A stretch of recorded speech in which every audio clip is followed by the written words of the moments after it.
Bonjour, je suis Monsieur Bassou Mansoro, spécialiste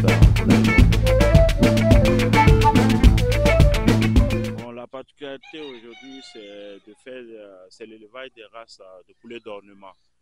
On est spécialisé un peu dans les races qu'on appelle les races pures, qui sont des sujets qui sont généralement des sujets rares et que nous aussi on fait l'effort aussi de conserver aussi la pureté aussi de la race aussi, en quelque sorte. Généralement, le programme d'une journée de travail commence avec d'abord le nettoyage. Euh, le nettoyage, c'est généralement les abreuvoirs, mangeoires, copeaux et tout. Ensuite, on les abreuve en eau et puis en aliments aussi. Après ça, maintenant, on passe au ramassage d'œufs qu'on a sélectionnés. On fait le comptage d'œufs sélectionnés. Et après, si c'est la journée auquel on doit mettre les œufs en couveuse, généralement on fait le semaine, on met les œufs en couveuse. La difficulté qu'on a aujourd'hui ici, c'est que ce sont des races qui sont peu connues. Généralement, on n'en dispose pas ici. On est obligé d'importer soit ceux qui ont les moyens des sujets vivants, ceux qui n'ont pas les moyens sont obligés d'importer des œufs. Dans mon cas, j'ai fait venir des œufs un peu partout, de la Turquie, de l'Espagne, de la Belgique, de la France, de la Pologne, même des États-Unis. Donc ces œufs-là, quand on les fait venir, on les fait couver. Vous pouvez avoir peut-être 10 ou 15% sur 100 œufs que vous avez fait venir. Ce n'est pas du tout facile. Si on avait la possibilité d'importer des sujets vivants, on allait pouvoir le faire. Mais ces races-là sont très difficiles à élever aussi. Dans un premier temps, quand les poussins sortent, il faut déjà essayer de les, un peu de les, comme je le dis souvent, de les africaniser. Il faut essayer au moins de les maintenir en vie jusqu'à ce qu'ils commencent à reproduire. Leurs premières reproductions sont beaucoup plus solides que ceux qu'on a importés les œufs de l'étranger. Et vous avez dans ce cas-là différentes races parce qu'en fonction de chaque race, on cherche le pays qui le fait pour pouvoir faire venir ces races-là. Vous avez ici des races comme celle-là, qui est une race Wyandotte, qui est une race américaine. Donc, du coup, celle-là, elle vient d'un éleveur de la Belgique. Vous avez des races Brahma qui viennent de certains éleveurs de la Turquie. Vous avez des races Semani qui viennent des éleveurs de la France aussi, mais elles ont des origines un peu particulières. Chacune, vous pouvez faire venir une race de la France, mais la race peut être originaire des États-Unis, de la Philippines ou de Belgique. Exactement. En fait, c'est pour ça que quand vous regardez tout autour de vous, vous voyez que on a un peu de potager ici. On a de la romanienne, on a de la basilic, on a du citron, on a aussi du thym et on a aussi de l'arténasia et on a aussi de l'origan. Donc, pour nous, principalement ici à la fin, pour soigner la toux, on utilise le thym. Avec le thym, on utilise pour donner ça au sujet pour pouvoir soigner la toux. Ce sont des sujets qui vivent jusqu'à, comme vous le savez, jusqu'à certains d'entre 4, 5, 6 ans. D'autres vont jusqu'à 8 ans. Cela dépend de ce qu'on leur donne. Voilà. Et ça n'a rien à voir avec les sujets qu'on donne de chimiques parce que eux, il faut les maintenir en vie pour 40 jours pour pouvoir vraiment pour pouvoir les abattre à 40 jours. Ceux-là, ce sont des sujets qui vont faire 2 ans, 3 ans. Donc, quand on les traite naturellement. Parce que quand les produits chimiques sont beaucoup, généralement, les reins ne supportent pas. Et quand ça ne supporte pas, le sujet meurt. Donc, du coup, on n'utilise pas de produits chimiques tant que tel pour nos sujets. Euh, Ici, par exemple, la volaille d'ornement est très peu connue ici en Côte d'Ivoire. La rentabilité, elle n'est pas encore aujourd'hui elle n'est pas aujourd'hui comment dirais-je, elle n'est pas aujourd'hui notre priorité en quelque sorte. Aujourd'hui, notre priorité en quelque sorte, c'est de pouvoir promouvoir ces races-là pour que plusieurs éleveurs puissent en avoir. Mais bien sûr que nous en vendons. On produit, on vend. De l'œuf au sujet adulte, on arrive à produire, on arrive à vendre sans problème. Sans problème. Mais on n'arrive pas à répondre à toutes les commandes, en quelque sorte, parce qu'on n'a pas assez de sujets. Et le peu qu'on a déjà, la demande déjà fait que, avec certains éleveurs, qu'on n'arrive pas à fournir à tout le monde. Et aussi, bon, on a d'autres aussi qui nous disent que le prix est trop pour eux. Et bon, c'est quand même, c'est pas facile. Mais bon, on arrive à s'en sortir quand même. En tout cas, le mot que j'adresse à la jeunesse, c'est que quand on travaille, ça paye.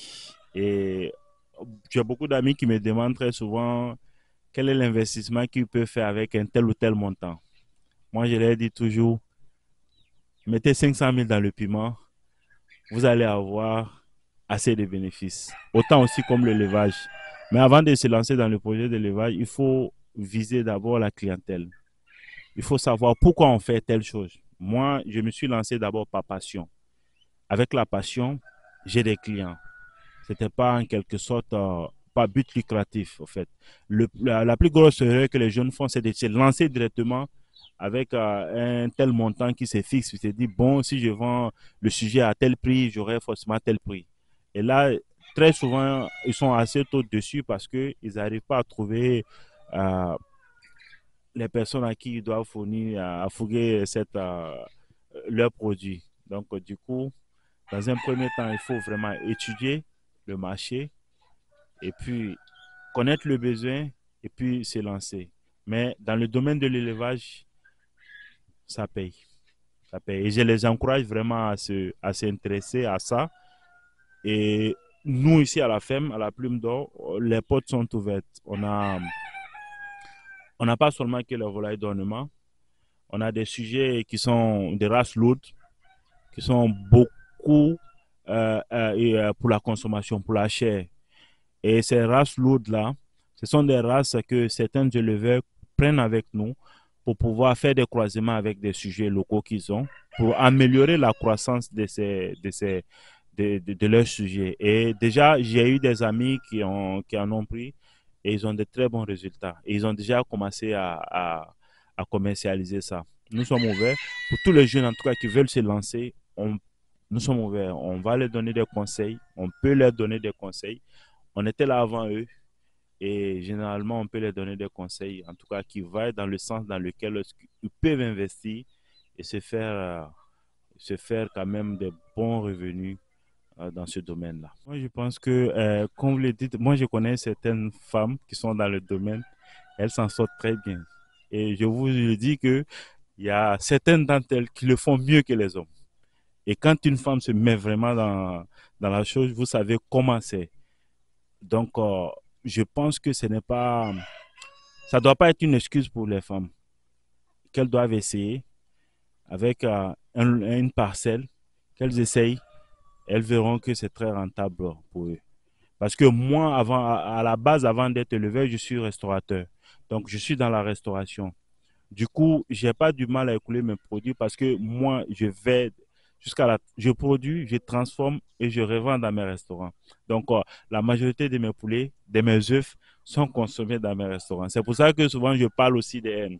J'en profite aussi pour parler de la campagne dans laquelle je suis, celui des œufs d'Amerocana, qui est une poule qui fait des œufs verts ou un peu du bleu, émeraude. Ce sont des œufs qui sont peut-être sans cholestérol.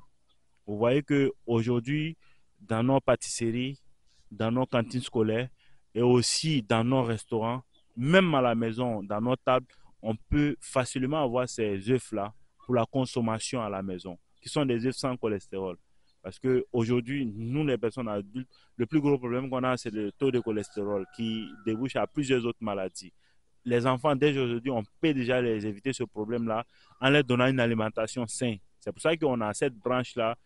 On a seulement la volaille d'ornement, on a ces poules qui font des œufs sans cholestérol, on a des cailles qui sont des cailles de chair aussi, qui sont là pour la consommation de la viande.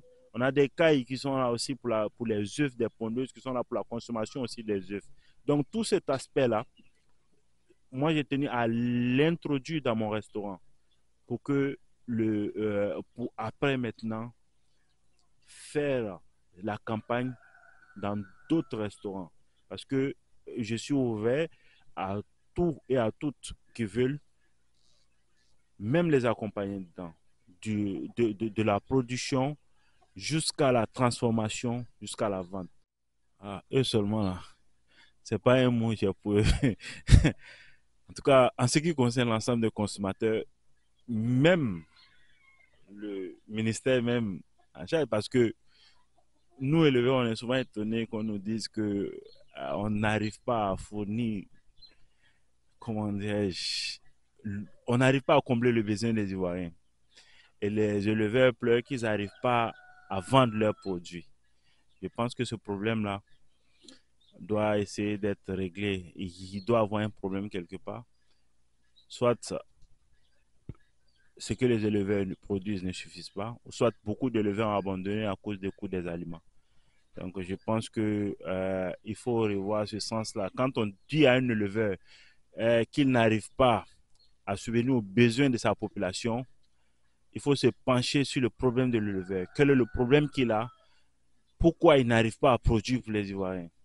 Et là, nous, les éleveurs, on dira pourquoi. Parce que vous avez ici de la volaille ou bien de la viande qui est importée. Et quand ceux-là sont importés, ils sont vendus beaucoup plus moins cher dans nos marchés. Le leveur au finish, il est autour de 1000,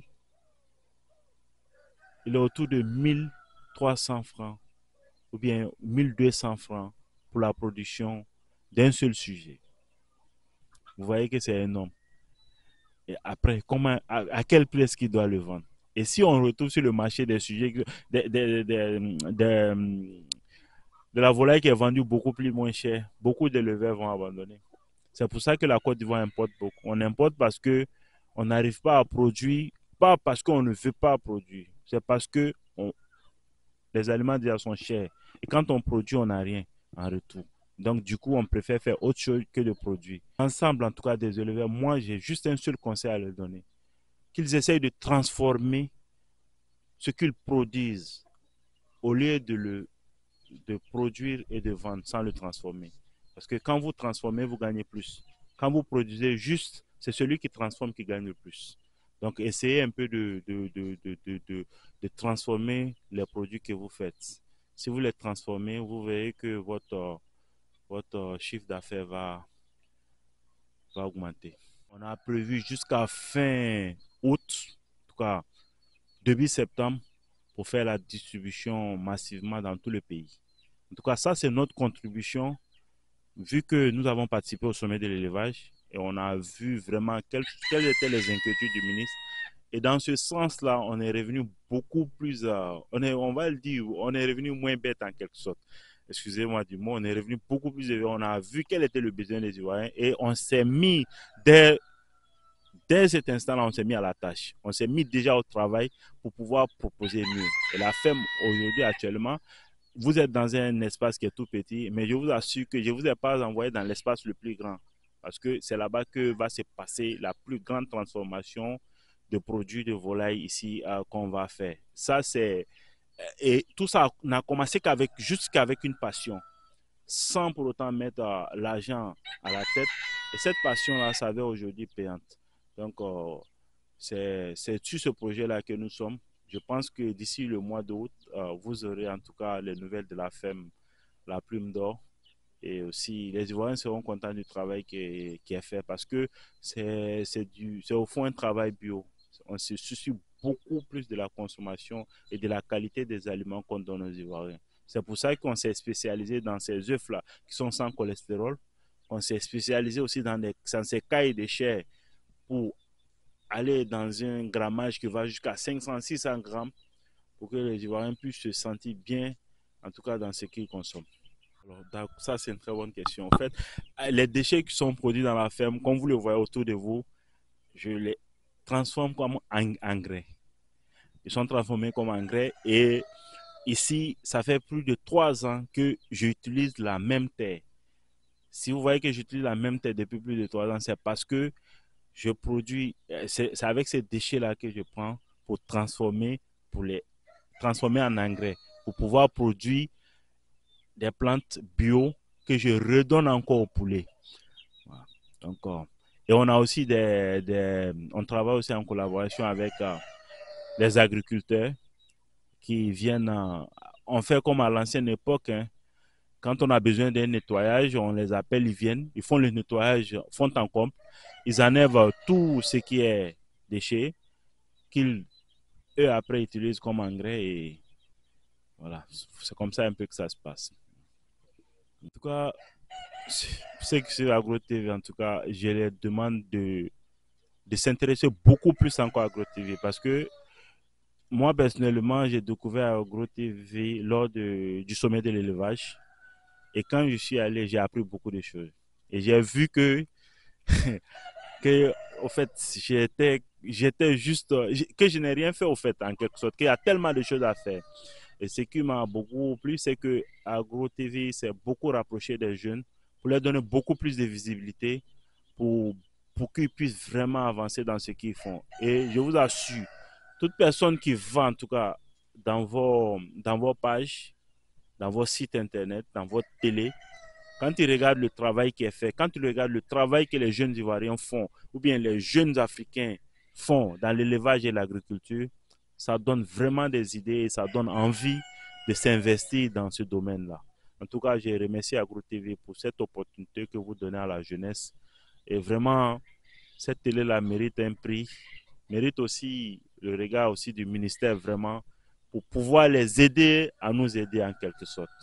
En fait, les attentes que nous avons au niveau même de notre ministère, je pense que lors du sommet de l'élevage à 2023, le deuxième sommet, le ministre nous a donné l'opportunité de beaucoup parler, de beaucoup nous exprimer et de beaucoup parler de ce qu'on aimait. Et nous avons, dans ce sens, à soulever, nous en tant qu'éleveurs de volaille, soulever le coût, le prix des produits alimentaires pour les poulets ou pour les sujets qui sont un peu plus élevés que la normale. Donc le prix fait qu'il y a un blocage. Le prix fait que beaucoup d'éleveurs aujourd'hui arrivent à abandonner. Notre attente vraiment à ce que le prix d'aliment soit fixé de telle sorte que le prix du poulet lui-même soit fixé à un prix pour que tout éleveur, avant même de rentrer même dans la volaille, il sait déjà ce que peut lui rapporter un poulet à partir de à partir de combien de jours de production. Ça, ce sont un peu nos attentes. Et l'attente aussi au niveau de la population, c'est aussi de voir aussi quel produit ils consomment. Quelle est la qualité de ce produit-là? C'est très important parce que ça va élever les éleveurs locaux aussi à pouvoir s'en sortir. Parce que dans tout ça, il y a des éleveurs qui s'efforcent quand même d'élever des produits de très bonne qualité pour la population. Et les produits de très bonne qualité, nous tous, nous savons que ça a un coût et ça coûte. Donc, quand ça coûte, il faut aussi, en tout cas, aider ces gens-là vraiment à pouvoir vraiment rester dans ce qui est sain pour la population. Oui, c'est vrai. En tout cas, ça a été un grand honneur pour nous d'être primés pour la deuxième édition du sommet de l'élevage. D'ailleurs, même le prix est là. Vous pouvez le voir. Et le coq qui a été primé est juste à côté. Je vais vous le montrer tout à l'heure. Dans le sommet de l'élevage, on n'est pas juste parti pour montrer des sujets d'ornement. On est parti pour montrer vraiment la qualité du travail qu'on fait et le souci du bien-être de tous ces sujets que nous avons. Vous voyez, notre mascotte, si elle est là juste à côté de moi depuis le début de l'interview jusqu'à maintenant, c'est parce qu'elle est bien traitée. Et nous tous, nous savons qu'une poule qui est bien traitée, c'est une poule qui donne des œufs à gogo. Donc, on a exposé plusieurs races, dont les Sémani, qui ont attiré beaucoup de curiosité, beaucoup de questions à cause de son prix, à cause de sa couleur de peau. On a exposé aussi l'Amerocana, qui est une poule originaire des États-Unis d'Amérique, qui est une poule qui fait des œufs bleus. On a expliqué aussi aux gens la particularité de ces œufs-là, le bienfait de ces œufs-là. Et certaines personnes se sont rendues compte que, ouais, au lieu d'avoir une poule ordinaire chez soi à la maison qui fait des œufs, pourquoi ne pas avoir une poule qui fait des œufs spéciaux et des œufs de surcroît qui sont sains et bons pour la santé. Voilà. Certains éleveurs se sont rendus compte que, ouais, au lieu d'avoir un coq ordinaire, local, il pourrait avoir, par exemple, le coq qui a eu le troisième prix, pour améliorer, encouragement pour améliorer la race africaine qu'elles sont. Ouais, donc du coup, il y avait tellement de choses sur lesquelles on pouvait parler. Bien sûr, j'aurai l'occasion de vous présenter ici à la FEM tous ces, tous ces sujets-là, le lauréat, les poules américana et d'autres espèces encore qu'on n'a pas pu envoyer au sommet de l'élevage parce qu'il y a tellement de races ici qu'on n'a pas pu tous les envoyer. Parmi elles, il y a des races qui sont des races exotiques, qui sont des races d'ornement, qui sont uniquement pour les jardins. Il y a des races qui sont des races lourdes, qui sont pleines de viande, qui aussi sont aussi bons pour la consommation. Il y a des races qui sont bons pour les croisements aussi, euh, qui améliorent aussi certaines races aussi. Mais il faut savoir quelle race est bon pour les croisements, quelles ne sont pas bons. Et il y a les races aussi qui sont aussi ici extraordinaires à cause de la viande. La chair, ils font partie des... Je ne sais pas si certaines personnes le savent, même en viande, il y a plusieurs qualités. Même en hybride, il y a plusieurs qualités. On a une race ici qui s'appelle la Kunu, qui fait partie de l'une des viandes qui est le mieux consommée en Europe. Pourtant, on peut la consommer ici. On la produit ici chez nous. Elle a la meilleure chair que tous les autres. Bon, le dernier mot, je vais la donner à ma cocotte.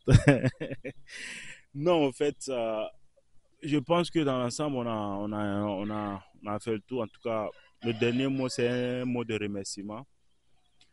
Toujours, je ne cesserai de le dire à Agro TV Business,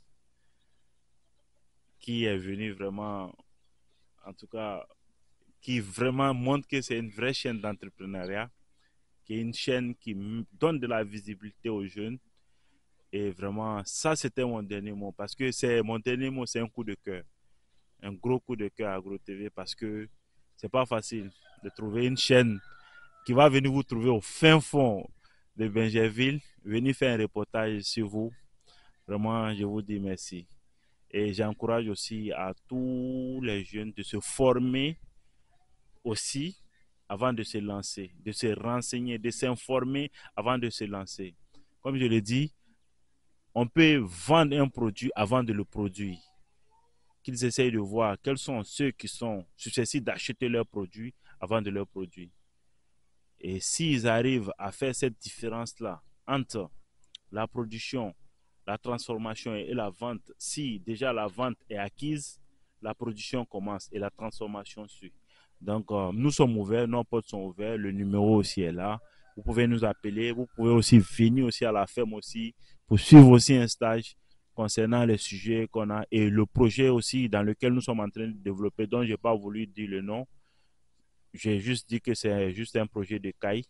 Donc, quand on va finir de développer ce projet-là, les jeunes qui seront avec nous vont sortir aussi avec une part de ce projet-là, dont ils pourront aussi pourront aussi produire, transformer pour vendre.